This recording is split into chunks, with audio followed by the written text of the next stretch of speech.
Welcome. So you're comfortable with the play button, but that Tournaments tab, it still feels a little intimidating, right? Well, you're in exactly the right place.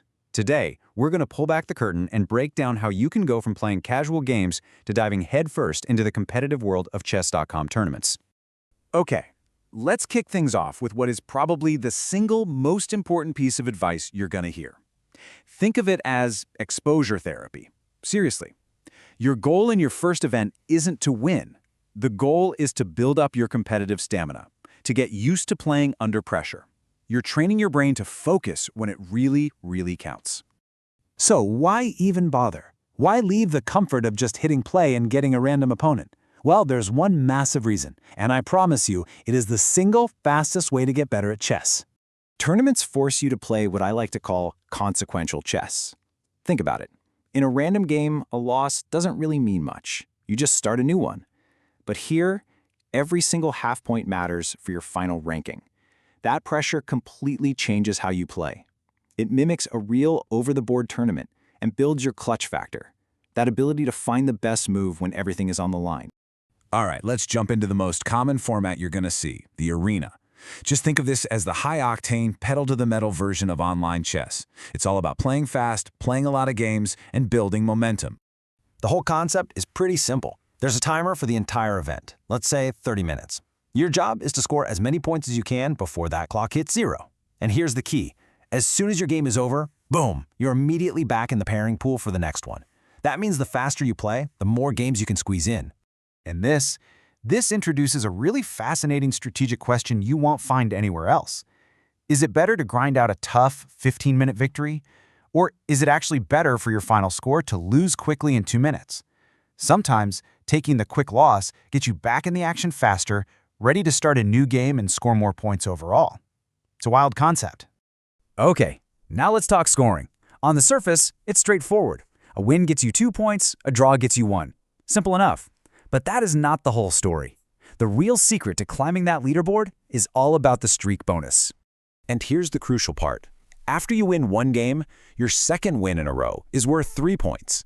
And every single win after that, it's worth a massive 4 points. That's double a normal win. This is everything. Chaining wins together is how you dominate an arena. Now let's shift gears to a completely different beast, the Swiss tournament. You know, if the arena is this frantic, chaotic sprint, the Swiss is the gold standard for a structured, professional, and what many consider a more fair chess experience. In a Swiss, you have a set number of rounds. Everybody starts round 1 at the exact same time. And really importantly, round 2 doesn't start until every single game from round 1 is finished. You also play in every single round, whether you win or lose. There's no elimination. The pairing system is just beautiful in its simplicity. Players with the same score play each other. So if you win your first 2 games and you have 2 points, the system is going to find someone else who also has 2 points to be your opponent.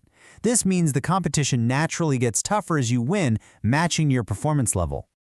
Honestly, this format is absolutely perfect for beginners. You get a guaranteed break between every round to just breathe, reset, maybe look at what you did wrong. It rewards good, solid chess, not just how fast you can click. It's a way better environment for actually learning. And this slide just lays it all out perfectly. The arena is a frantic, non-stop race against the clock where winning streaks are everything.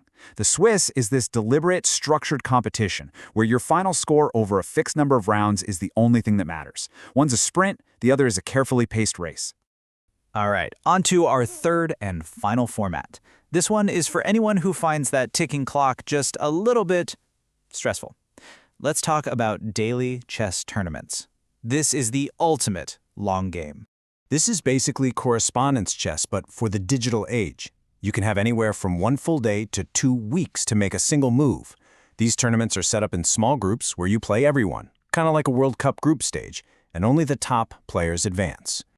Now just be prepared for a real commitment. A single daily tournament isn't something you finish in an afternoon. We're talking about a marathon that can last for months.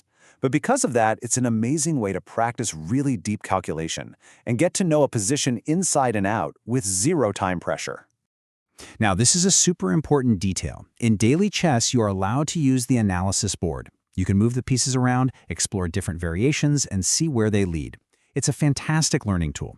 But, and this is a big but, using a chess engine to tell you the best moves is absolutely forbidden. Don't do it.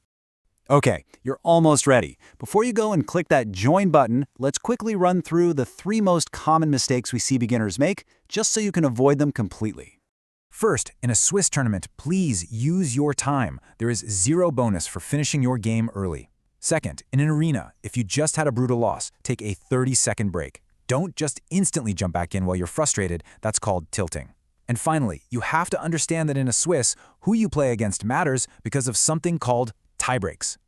So what happens if you and another player have the same number of points in a Swiss? The winner is decided by a tiebreak score.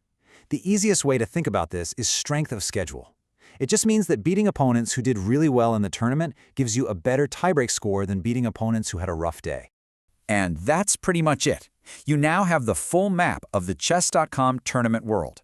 Whether you're a speed demon built for the arena, a careful strategist who belongs in the Swiss, or a deep thinker ready for a daily game, the only thing left to do is take that first step. So, which one is it going to be?